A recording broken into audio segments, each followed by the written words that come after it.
So heto nga no mga paps, ilan sa mga highlights no kahapon sa concert ng LSJTB band sa Japan. Grabe talaga mga paps. Nung pumunta na si LSJTB sa gitna, ayan pinagkaguluhan si Elias no ng mga taga doon mga paps dahil talaga sinadya ni Elias para naman no makamusta yung mga kababayan ng mga sulit uwahay diyan sa Japan at ang iba naman ay kitang-kita na namigay talaga ng lapad.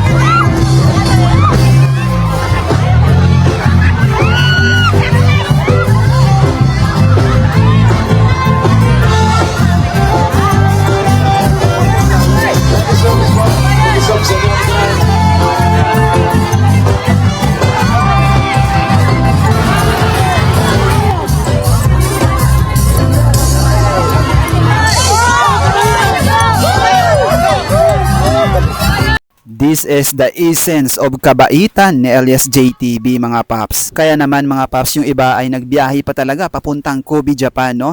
4 hours to 6 hours, no? Ayon sa mga ilang supporter na nakausap natin mga paps, ay grabe talaga para lang daw talaga. Kumbaga iba pa nga ay naghotelan dyan, no? Para maabangan lang talaga si Uhahay. Kasi nga naman mga paps, once in a blue moon lang, kita nyo naman, no? May naghahag, may nagkikiss. Grabe mga paps, napakasulid.